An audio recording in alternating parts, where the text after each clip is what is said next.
அதாவது இதற்கு முன்னால் நம்ம பல்வேறு செய்திகள்ல பார்த்திருந்தோம். என்ன பார்த்திருந்தோம்னா வந்து மத பிரச்சாரம் சம்பந்தமாக பார்த்திருந்தோம். மத பிரச்சாரம் அப்படின்னா ஒரு ஊருக்குள்ளேயே ஒரு தெருக்குள்ளேயே இப்படி தான் பிரச்சாரம் பண்ணிட்டு இருந்தாங்க. அந்த நிலையெல்லாம் இப்போ வந்து நம்ம வந்து பல்வேறு நிலையெல்லாம் வந்து தொடர்பாக காவல்துறை புகார்கள் பல்வேறு நிலையில சொன்னோம். இந்த அரசாங்கம் வந்த பிறகு இந்த மாதிரி நடக்குதுன்னு சொல்லிட்டே இருந்தோம் பல்வேறு. ஆனா இப்பெல்லாம் வந்து அதெல்லாம் தாண்டி நேர கோயிலுக்குள்ளே உள்ள வந்து பிரச்சாரம் பண்ற அளவுக்கு இப்போ வந்து அந்த தைரியம் வர ஆரம்பிச்சிட்டேன். எப்படின்னா, ஏன்னா ஒரு சட்ட ரீதியா பார்த்தோம்னா வந்து தவறு. ஒரு வழிபாட்டு தளத்தில் வந்து இன்னொரு வழிபாட்டு தளத்தில் பிரச்சாரம் பண்ணக்கூடாது. ஆனா ஒரு நேரடியாக வழிபாட்டு தளத்தில் வந்து எங்கன்னு பாத்தீங்கன்னா, சென்னையில் இருக்கக்கூடிய குன்றத்தூர் முருகன் கோயில். முருகன் கோயில்ல நீங்க மத பிரச்சாரம் சொல்லிட்டு மேலோட்டமா பார்க்கும்போது அப்படித்தான் தெரியும். ஆனா அவன் பண்ணல. அந்த முருகன் கோயில் மத பிரச்சாரம் எங்க பண்ணுவான், மலை மேல இருக்கக்கூடிய முருகன் கோயில்ல மலை மேலே ஏறி வந்து அங்கிருந்து கோயிலுக்கு வெளில வரவங்க கையில துண்டு பிரச்சாரம் வச்சு சர்ச்சுக்கு வாங்க என்று 2 பெண்கள் வந்து நோட்டீஸ் கொடுத்திருக்கார்கள். இது தொடர்பாக வந்து அங்கிருந்து அந்த நோட்டீஸ் வாங்கிய பெண்கள் வந்து, நீங்க உங்களை யாருமா இங்க வந்து பிரச்சாரம் பண்ணுறா, உங்களை சர்ச்சுக்கு வாங்கன்னு சொல்லி நான் இன்னைக்காவது கூப்பிட்டுருக்கேன்னா, எங்களை எப்படி நீங்க இந்த மாதிரி இதெல்லாம் பிரச்சாரம் பண்ணலாம் அப்படின்னு சொல்லி அங்க இருக்க பக்தர்கள் எல்லாம் விரட்டி பிடிக்கப்படும் அந்த பெண்கள் அங்கிருந்து தப்பித்து ஓட முயன்றிருக்கார்கள். பிறகும் பக்தர்கள் எதிர்ப்பு அந்த பெண் வந்து, நான் என்னோட பெயர் என்னமோ சுபா என்று சொல்லிவிட்டு அந்த பெண் அங்கிருந்த 2 பெண்களும் தப்பித்து ஓடிருக்கார்கள். இது தொடர்பாக வந்து கோயில் நிர்வாகம் வந்து காவல்துறையின் புகார் கொடுத்திருக்கார்கள், லேட்டாக கொடுத்திருக்கார்கள். காவல்துறை இந்த சிசிடிவி காட்சியில் ஆய்வு செய்து நாங்கள் வந்து நடவடிக்கை எடுக்கிறோம்னு சொல்லி சொல்லியிருக்காங்க. இந்த செய்தியை எப்படி பாக்குறீங்க? கோவிலை வந்து சர்ச்சா மாத்துறது எப்படி அப்படிங்கிற விவகாரம் தான் இன்னைக்கு நடந்திருக்கு. இவ்வளவு நாள் பாத்தீங்க அப்படின்னு சொன்னா, அந்த கோவில்ல போய் ஜபம் பண்றது, இந்து கோயில்கள்ல போய் உட்காந்துட்டு, அதுக்கப்புறம் மதுரையில பாத்தீங்கன்னா ஒரு கோவில் கியூல நின்றுட்டு பண்ணாங்க, அதை நம்ம பார்த்தோம். காளையார் கோயில்ல உள்ள போய் ஜபம் பண்ணாங்க. அதுக்கப்புறம் பாத்தீங்க அப்படின்னு சொன்னா ஒவ்வொரு கோயில்லையும் போயிட்டு, அதாவது ஏதாவது ஒரு கோயில்ல போய் சம்மந்தம் இல்லாம இந்து கோயில்கள்ல போய் நுழையிறது, இந்த மாதிரியான அங்க போய் நோட்டீஸ் கொடு, இந்த மாதிரி பண்ணிட்டு இருந்தாங்க. இன்னைக்கு என்னடானா நேரா குன்றத்தூர் கோயில்ல, முருகன் கோயில்ல படி மேல ஏறி, ஆனா அந்த வீடியோ எல்லாம் இன்னைக்கு சமூக வலைதளங்கள்ல வந்திருக்கு. அந்த கோயில் மேல படி மேல ஏறி அங்கேயே போய் நோட்டீஸை வந்து விநியோகம் பண்றதுக்குன்னு போயிருக்காங்க. ஸோ அப்ப என்ன, கோவிலையே நம்ம சர்ச்சா மாத்திட்டோம்னு வச்சுக்கோங்களேன், அந்த பிரச்சனையே வராது பாருங்க. நம்ம ரொம்ப காலத்துக்கு முன்னாடியே பார்த்துருக்கோம், கோவில் கதவுகள்லயே வந்து தெரசா போட்டோ எல்லாம் வச்சு இவங்க அந்த மாதிரி, அதாவது இது வேறு அது வேறு அப்படிங்கிறது இல்லாம மக்களை ஏமாத்துவதற்காக இவர்கள் செய்யக்கூடிய அந்த வேலைகள் எல்லாம் நம்ம ஏற்கனவே பார்த்துருக்கோம். அது போல இன்னைக்கு என்ன அப்படின்னு சொன்னா, அந்த கோவில்லையே நான் கொண்டு போய் கொடுப்பேன் என்ன. ஏன்னா ஏன் எப்படி இந்த தைரியம் வருது நீங்க யோசிச்சு பாருங்க. செவ்வாய்க்கிழமை குன்றத்தூர் முருகன் கோவில் அவ்வளவு கூட்டம் இருக்க, ஏன்னா செவ்வாய்க்கிழமை முருகன் கோவில்ல கூட்டம் இருக்குதானே, ஏன்னா பிரசித்தி பெற்ற ஒரு கோவில் குன்றத்தூர் முருகன் கோவிலுங்கிறது. அப்ப பெரிய அளவுல கூட்டம் வரும். ஆனாலும் கூட இவ்வளவு கூட்டத்துக்கு மத்தியில தைரியமாக 2 பெண்கள் கொண்டு போய் அந்த நோட்டீஸ் அங்க போய் கொடுக்க முடியுது அப்படின்னு சொன்னா, இதுக்கு காரணம் என்ன?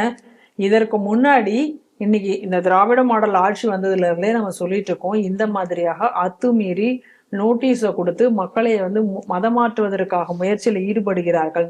ஆனா எந்த ஒரு வழக்குலையுமே கூட யார் வழக்கு கொடுக்குறாங்களோ அவங்க மேல புகாரை பதிவு செய்து விட்டு, யார் இந்த தவறு செய்தார்களோ அந்த தவறு செய்தவர்களை இந்த காவல்துறையோ யாரோ கண்டு கொள்வதில்லை அப்படிங்கிறத நம்ம தொடர்ந்து பார்த்துட்டு இருக்கோம். தொடர்ந்து இந்த திராவிட மாடல் ஆட்சியில நம்ம பார்த்தோம்னா எவ்வளவு செய்திகள், அது பள்ளிக்கூடத்துல பாக்குறோம், இல்ல ஏதோ மருத்துவமனையில, அப்புறம் அமைதியாக ஒரு கிராம மக்கள் அவங்க பாட்டுல தேமின்னு இருந்தாங்கன்னா அந்த இடத்துல கொண்டு போய் கொடுக்கறது, ஒரு குரூட்டமாக ஒரு பஸ்ல போயிட்டு அந்த பஸ்ல இருந்து இறங்கி மொத்த கிராமத்தையும் போய் சுத்தி வளைச்சு கொடுக்கறது, இதையெல்லாம் நம்ம தொடர்ந்து பார்த்துட்டு இருக்கோம். ஆனா ஒவ்வொரு முறையும் கூட இவர்கள் வந்து இந்துக்கள் பிடித்து இவர்களை விரட்டி அடிக்கும் பொழுது கூட இவங்க என்ன பண்றாங்க அப்படின்னு சொன்னா, அவங்க மேல நடவடிக்கை எடுக்காத காரணத்தினால தொடர்ந்து இந்த வேலையை கிறிஸ்தவர்கள் இன்னைக்கு தமிழகத்துல செய்து வருகிறார்கள். சோ அப்ப இன்னைக்கு என்ன அப்படின்னா, இந்த கோவிலுடைய பாரம்பரியத்தை இந்த கோவிலையுமே, இப்ப கோவிலையே சர்ச்சாக்கிட்டோம்னா வேலை முடிஞ்சுச்சுல்ல. அப்ப எப்படி ஒரு கோவிலுக்குள்ளார வந்து நீ வந்து அத்துமீறி வந்து கொடுக்கறனா, அப்ப அந்த கோவில் நிர்வாகத்துல, இது கடைசியா இந்துக்கள் போராடின பிறகு அந்த கோவில் நிர்வாகத்துல வந்து கம்ப்ளைண்ட் கொடுத்திருக்காங்க. அது கூட சும்மா ஒரு கண் துடைப்புக்காக தான் இருக்கும், இவங்களை பத்தி நமக்கு தெரியாது.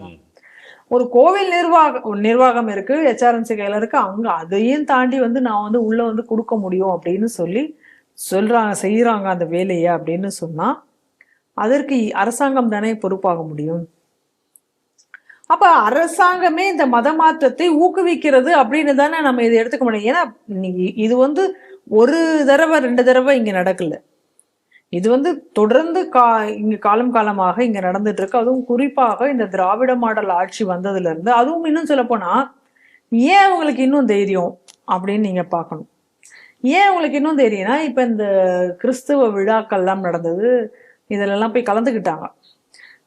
எனக்கு தெரிஞ்சு இன்னும் ஒரு 4-5 வருடங்களாக நானும் கவனிச்சிட்டு இருக்கேன். நம்ம தூமுன்னு ஒருத்தர் இருக்காரு, அவர் வந்து சொல்லக்கூடிய ஸ்டேட்மெண்ட் எல்லாம் பாத்தீங்கன்னா, நானும் ஒரு கிறிஸ்துவன், எனக்கு கிறிஸ்துமஸ் என்றால் ஒரு சந்தோஷம், இது நான் அப்படி பிடிக்கும், இது நான் கிறிஸ்துவன்னு சொல்லியாச்சுன்னா சங்கிகளுக்கு எல்லாம் வயிறு எரியும். நீ கிறிஸ்தவனா இருந்துட்டு போய்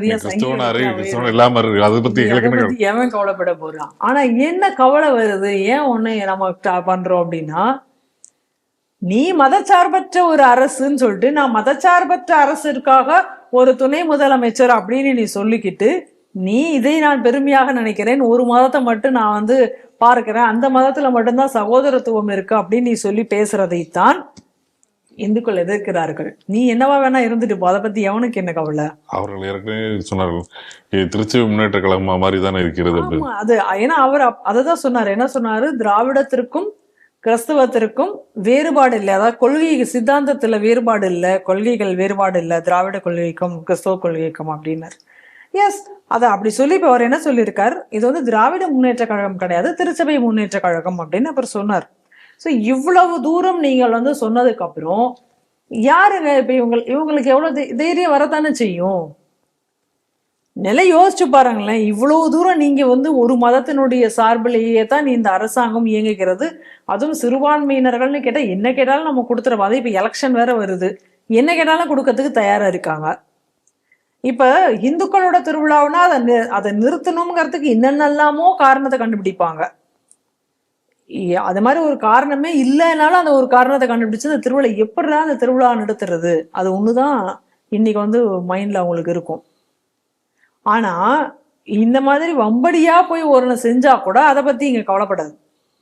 இது எல்லாத்துக்குமே அவங்க வந்து அந்த காவல்துறையில இருந்து எல்லாருமே இவங்களுக்கு பின்புலமாக இருந்து, ஒரு இதுல கூட ஒரு மதமாற்ற இந்த மாதிரியான பிரச்சனைகள்ல கூட ஒரு இடத்துல கூட கம்ப்ளைண்ட் ரெஜிஸ்டர் பண்றது கிடையாது. ரொம்ப சண்டை போட்டு ரொம்ப ஃபைட் பண்ணா ஒரு CSR கொடுக்கறதோட சரி, எங்கேயுமே இதற்காக வழக்கு பதிவு செய்யவே படுவதில்லை. தமிழகம் முழுவதும் நம்ம போய் பார்த்தா தெரியும். இது எல்லாத்துக்குமே காரணம் என்ன? நாங்கள் தான் வந்து சிறுபான்மைக்கான அரசு தான் அப்படின்னு நீங்க சொல்லிட்டீங்க. அப்போ ஒரு சார்பற்ற ஒரு தலைபட்சமான அரசு என்பதுதான் இது. அதை தான் இங்க நம்ம புரிஞ்சுக்கணும். தமிழக அரசாங்கம்ங்கிறது இன்னைக்கு நாங்க என்னது எல்லாருக்குமான அரசு அப்படின்னு சொல்லிக் கொள்வது என்பது போய், இவர்கள் வந்து ஒரு தரப்பிற்கான அரசு, அது சிறுபான்மைக்கான அரசு. ஏன்னா அவங்களே தான் சொல்றாங்க, இதை நாம சொல்லல. இப்ப சட்ட விரோதமா கூட எவ்வளவு அறிவிப்புகள் அறிவிச்சிருக்காங்க நம்ம பாக்குறோம். அப்ப இதனுடைய பின்னணியில இவர்கள் வந்து இவங்களுக்கு என்ன ஒரு பயம் வரும்? தைரியமா நம்ம செஞ்ச நம்ம அரசாங்கம் இருக்கு, நம்மள யாரு கேள்வி கேட்க போறாங்க? இருக்கவே இருக்கு, எலெக்ஷன் வரப்போகுது. இப்ப நம்மளை கேள்வி கேட்டாங்க, நம்மள ஏதாவது சொன்னாங்க அப்படின்னு சொன்னா, எலெக்ஷன் வருது நான் ஓட்டு போட மாட்டோம் அப்படின்னு சொன்னா அடி பண்ணிய போறாங்க. அப்படித்தானே வந்து அந்த என்ன ஒரு விழா, அற்புத திருவிழா நடத்தினாங்களே, அற்புத திருவிழா இவங்க கிறிஸ்தவர்கால மண்டியிடுவதற்காக தானே நடத்தினாங்க. இன்னும் சொல்ல போனா இந்த கிறிஸ்துமஸ் விழால இவர் இந்த அறிவிப்புகள் எல்லாம் அறிவிப்பு முடிச்சுட்டு இனிக்கோ இருதயராஜை பார்த்து கேட்கிறாரு, போதுமா என்னதாவது வேணுமா அப்படின்னுட்டு. கொடுத்திருக்கிற அறிவிப்புகள் அனைத்துமே சட்டவிரோதம். அப்ப இன்னும் என்னெல்லாம் சட்டவிரோதமாக கேளுங்க, நாங்க எல்லாத்தையும் கொடுத்துடுறோம். அப்ப இன்னைக்கு தமிழகத்துல ஆட்சி புரிந்து கொண்டிருப்பது ஒரு மதத்திற்கான ஒரு அரசாக இன்னைக்கு வந்து அவர்கள் செயல்பட்டு கொண்டிருக்கிறார்கள். அவங்க எதை வந்து இன்னைக்கு பதவி பிரமாணத்தில் எந்த விதத்தை ஏற்றுக்கொண்டார்களோ அதை மீறி அந்த சட்டவிரோதமாக இன்னைக்கு நீதிமன்றமே ஒரு உத்தரவு போட்டா கூட அதை மதிக்காத ஒரு அரசு, சட்டவிரோத அரசு தான் இன்னைக்கு ஆட்சியில இருக்கு. கொஞ்சம் கொஞ்சமாக கோவில்களை அழித்து இந்துக்களை இன அழிப்பு செய்யக்கூடிய ஒரு அரசாக இருக்கிறது. அதனுடைய ஒரு பார்ட்டு தான் இன்னைக்கு கோவிலையே சர்ச்சாக மாற்றக்கூடிய ஒரு பரிணாம வளர்ச்சிக்கு இன்று தமிழகம் சென்று இருக்கிறது அப்படிங்கிறத நான் இதுல பார்க்கிறேன்.